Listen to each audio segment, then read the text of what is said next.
YouTube? This is Cover 2 Credits, and today we are going to be rocking a Stardew Valley review. I haven't done a video game review in a while. I think we did the Overwatch video with Stare a while back. But today we're going to fire up the PC and rock some indie games instead of the big budget Blizzard.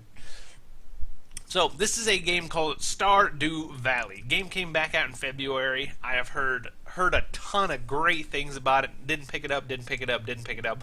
Finally comes out on the summer sale, and I think I picked it up for like $12, I want to say. And one of the best $12 I've ever spent on a game. Now, for those of you who have not heard of this game, which probably makes you not a gamer, because it has been blowing up on the internet for, well, pretty much since it came out back in February. One of the most popular games and most sold games on Steam for months and months. Like I said, it wasn't ever up there with the really big stuff, but it did get extremely super popular for quite a while. Now, this game uses the old school Harvest Moon style of gameplay, and it is almost a complete knockoff of Harvest Moon in a lot of ways. It has a similar farming system, a similar tool system, a similar social system, but like I said, they haven't come out with a new Harvest Moon game in a while, and this is a throwback to the glory days of yore for old Harvest Moon 64, Harvest Moon Super Nintendo. All of those games, this game plays a lot like it. However, it has been updated with a lot of modern charm. It has been upgraded with new systems, and overall, for its price and its indie gameness, it is one of the best games out there in my opinion.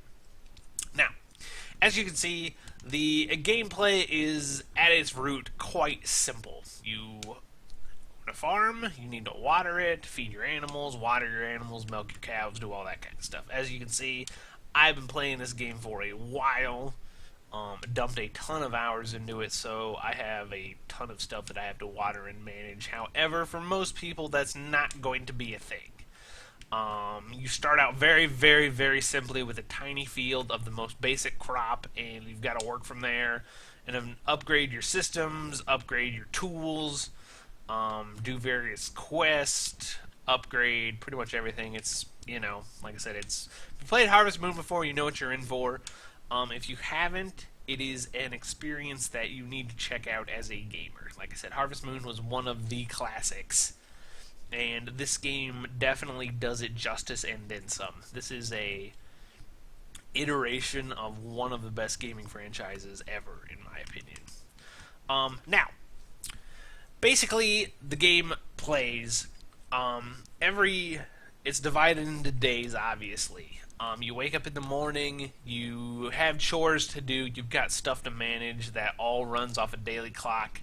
Like I said, I've got your livestock will lay eggs, your cows will need to be milked, your crops need to be watered.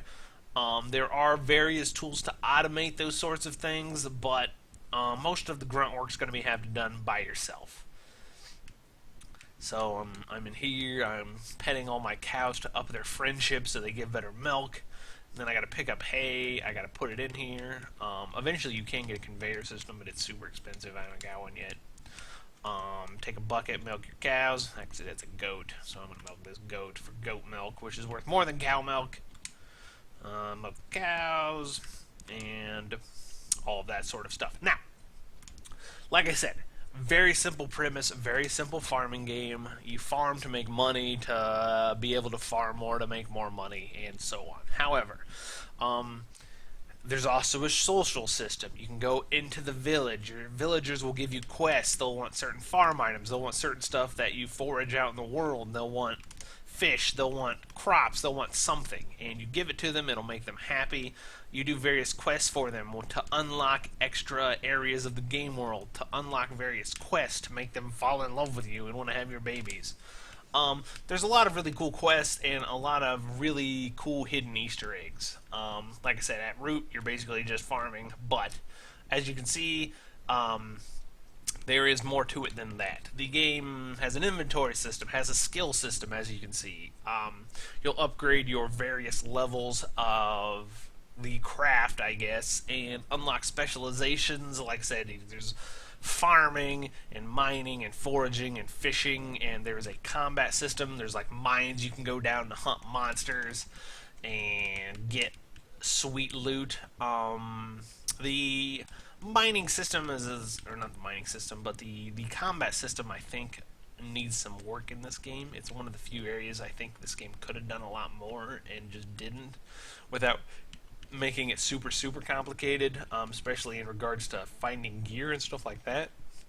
Not that it isn't well done, but I think it could just use more.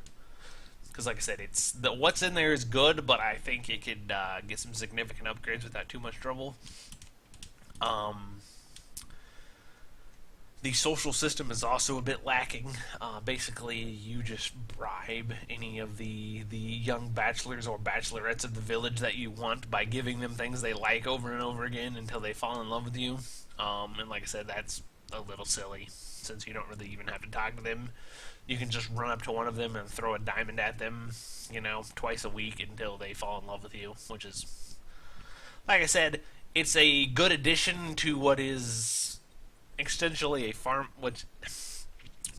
essentially just a farming game. But like I said, there's some untapped depth there that I think this game is missing. One of the cooler additions to this game that I really like is the community center. We'll go up here and take a look real quick. It's this dilapidated building up here. The mayor shows it to you on like day 2 of the game, and you go in here and it's a giant mess. I've actually unlocked a lot of this, so it looks better than it does going in, but as you can tell by the front room, it's sort of a cluster when you first find it. Basically, there's these little boards right here, and you have to unlock them by basically giving various items to the little ghost guys that run around this place. You should be able to see some here if I look around enough. They're little, like, mice-looking ghost things. See if I can find one. I'm not seeing one. But I think there's one in here and I scared it off. But basically, they put down these little plaques, and the little plaques will ask you for items. So, like, here is the fish tank one, which basically just wants different kinds of fish. There's like a river bundle and a lake bundle and a winter bundle. Here's the ocean fish bundle, which is the last one I haven't completed because I can't get a tilapia until it's summertime. But once I fill in this, it will unlock a bundle, and the bundle will give you various rewards. Like for fishing, a lot of times you'll get like a gift of the sea salad, which will up your fishing, or give a new recipe, or just basic stuff like that. Once you complete the whole thing, the game will kind of cut to a cutscene. It'll show the little ghost mice updating community center, and then you'll unlock one of the big rewards here at the bottom. Like this one removes the glittering boulder, which blocks an area of the mine and expands the game world. This one gives you friendship with these different people if you give, this guy oak resin and wine and pomegranate. The one here took money. The one over there, the furnace section, took a lot of different ore and minerals to unlock. And what these do is they unlock, one repairs the bus that's broken when the game first starts. One repairs the broken minecart system so you can move around the game world faster. Because once you expand your farm, the hours of the day are very limited. So anything that can improve your speed or make you spend less time running back and forth to different places is definitely good. And like I said, there's a ton of stuff to customize. You can build your farm however you want. There's various upgrades to the farmhouse. There's furniture you can buy to decorate it however you want. There are 10 different bachelors slash bachelorettes you can woo in town to eventually marry and start a family with. And like I said, it's all very simple and elegant and very, very cool overall. So, if you liked Harvest Moon, if you've never heard of Harvest Moon, if you like indie games, if you're just looking for something that you'll just burn a ton of hours on because it's simple and fun and stupidly addictive, you should definitely check out Stardew Valley, because it is, in my opinion, one of the best indie games that has come out in a while. It's been blowing up the review charts on Steam, has a ton of positive reviews, and it honestly, in my opinion, deserves every one of them. I'm going to give this game a 9 out of 10 for just its sheer throwbackness, awesomeness. Like I said, it is a a remake of an old classic that has expanded what it means to be a pixel farming game. And like I said, it adds a ton of cool systems. It was all made by a single dude. He programmed everything by himself, and he made just an awesome game. And he is reaping his just rewards because he has sold about 1 billion friggin' copies of it. He actually is getting some help now with his newest update. Since he's become so popular, he's actually putting in multiplayer to this game, which I'm really looking forward to.